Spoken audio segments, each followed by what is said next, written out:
consider yourself defensive when it comes to your portfolio, then maybe you should look at the defense sector. I like that Dryden Pence, Chief Investment Officer, Pence Capital Management. He's here to join us to explain why you may want to consider the defense sector as an opportunity within your portfolio. Is this for everybody, do you think, Dryden, or what are you looking at here in the defense sector? Well, certainly with the volatility that we have in the market and everything that's going on, some people are trying to be a little bit more defensive, and if they are, then that's probably a good place to look, because companies that have good, solid, long-term earning potential or revenue streams that are well planned out or stable, those tend to be able to have some stabilized earnings. And so if you feel like things are a little volatile now, market's a little toppy, there's things that you worry about, if you want to begin to be defensive, you don't necessarily have to run to the bond market, but you can change your portfolio a little bit to where the holdings within it are a little less volatile or a little more assured than some of the high-flying names that we've been seeing lately. So that's kind of the whole thought about being defensive with your defense selections. I was looking at your chart, defense spending as share of GDP, as well as a quote from the House Armed Services Committee talking about the good funding that we had $741 billion last October for defense, and that they themselves did not see an increase to the defense budget. That being said, a name like Northrop Grumman, Lockheed Martin, these are fantastic companies. National security. I couldn't believe in these companies more, but is now the time?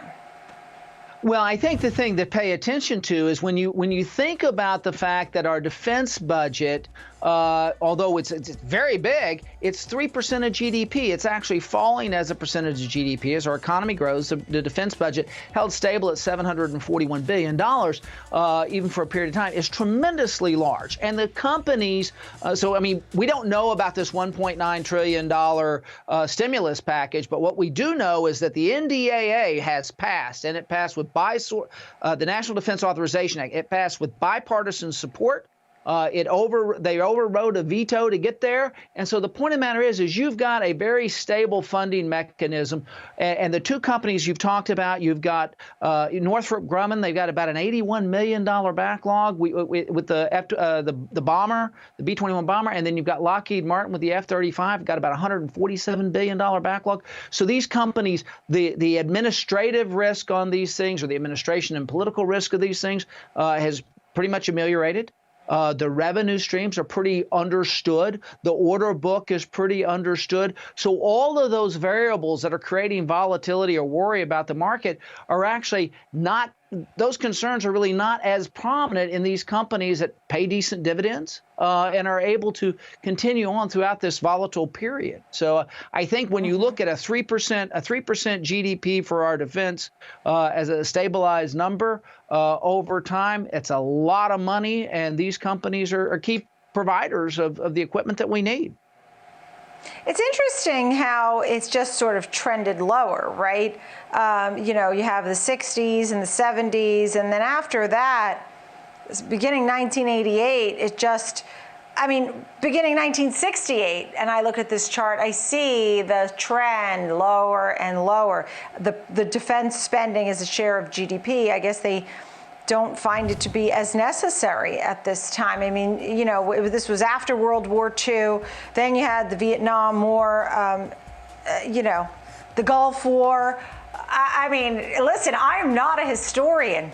I look at stocks more than I do world history, Dryden, but I would say there's room to the upside. Well, when you look at defense spending as a percent of GDP, again, as the chart shows, it's coming down. So the political argument about, oh, we have to cut defense spending becomes less and less important when you're in an environment where now you're having some global risk put back in the portfolio. We had this issue in Syria and Iran and all of these other things. That's coming back into things going on. And at the 3% GDP level, it's highly sustainable. And the companies involved in this seem to be in a position where they can be quite profitable with a strong order book at that sustained level of purchasing. And are these dividend payers in the industry as well? Yes, they are. Are these dividend payers, right? Absolutely. Isn't that a good point to make, Dryden? Yeah. Absolutely. Absolutely. Lockheed Martin about 3.1, and both of them pay higher than the average S&P. Both of them are paying higher than a treasury. So you've got a lot of stability in the dividend to boot. I'm glad you had that ready to go. I knew if I pitched it to you, you'd be able to hit it, because that's an important factor as well. Dividend payers. Dryden, great to see you. Dryden Pence, Chief Investment Officer, Pence Capital Management. Thank you always, Dryden. Thanks for joining us here on Market Overtime, friends.